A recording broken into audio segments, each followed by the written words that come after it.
Welcome back to my channel, Traveling Taylor. And in our final travel series video for July, I'm going to go over my bucket list destinations, the places I have not been on my list for a very long time. So yeah, let's just get started.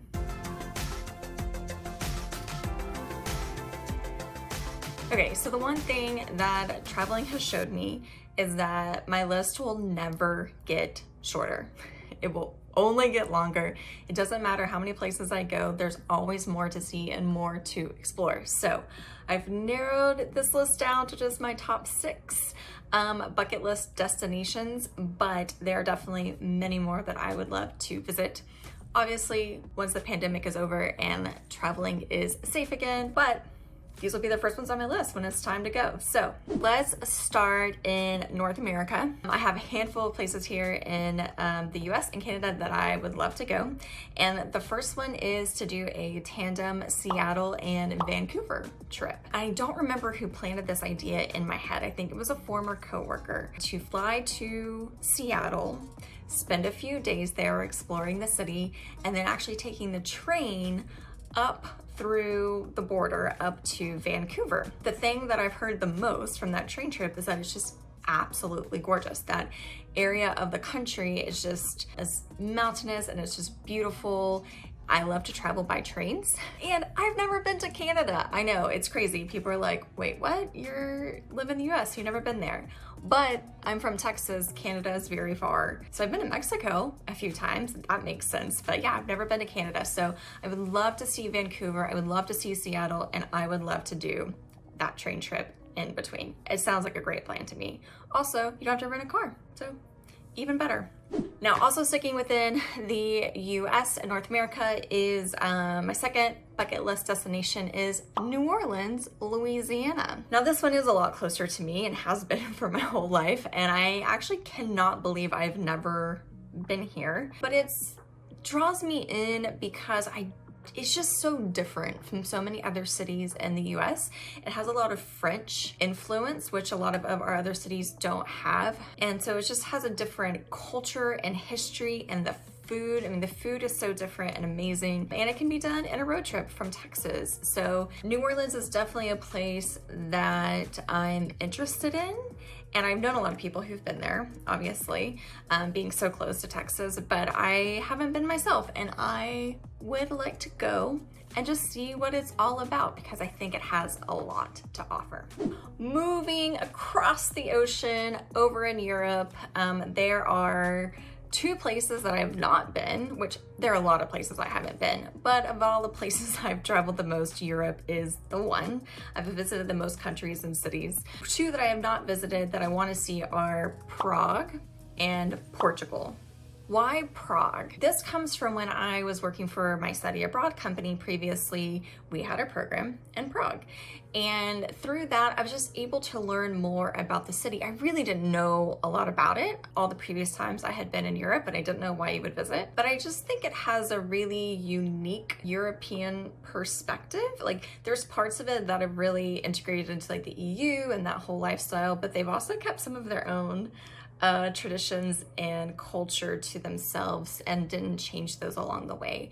My sister also visited there a handful of years ago and said I would love it. So between learning more about it and knowing that I would probably like it, and then my sister going and telling me I would love it, that is enough reason for me to put it on my bucket list. Now, Portugal, on the other hand, I feel like is very different from Prague.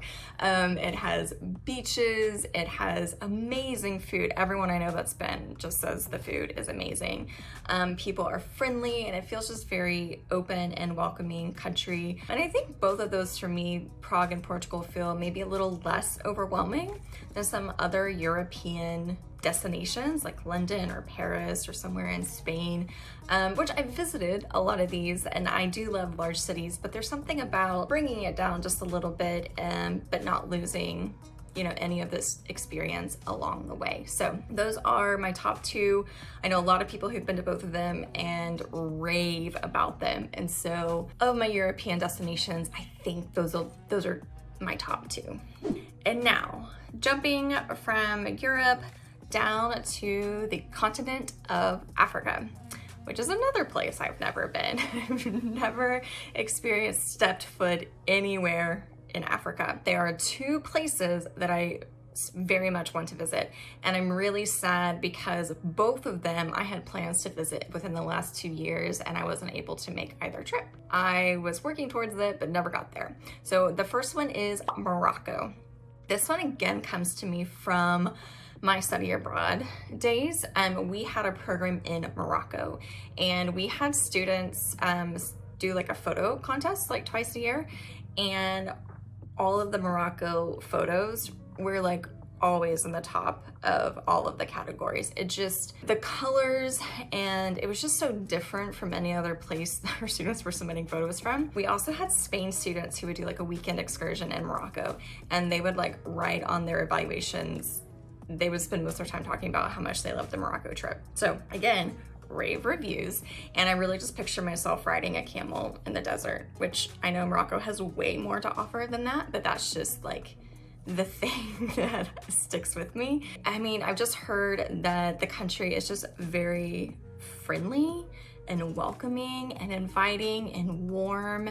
The food obviously is going to be very different from anything else that I've maybe tried before traveling, and so that's exciting. Yeah, so there's a lot to Morocco. I don't know where in Morocco I would go necessarily just yet, but that is a place that is very, very high on my list, and I just haven't quite made it there yet.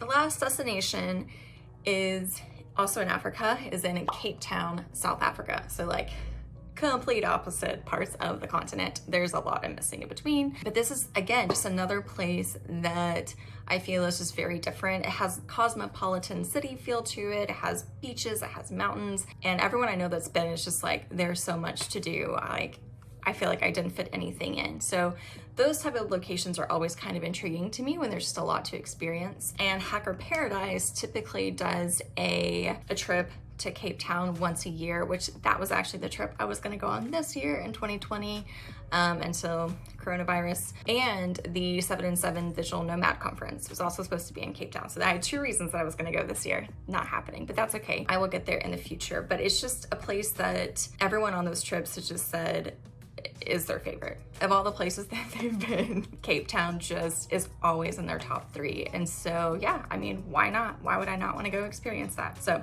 those are it. Those are my top bucket list destinations. I cannot wait until it's safe to travel so I can go experience some new places again. But until then, I'll be staying put near my home base. But yeah, that's it. Thanks so much for joining me on my July travel series. Again, for more travel inspiration, follow me on my Instagram, Traveling Taylor, and stay tuned for next week's video. Be sure to subscribe, and I will see you there.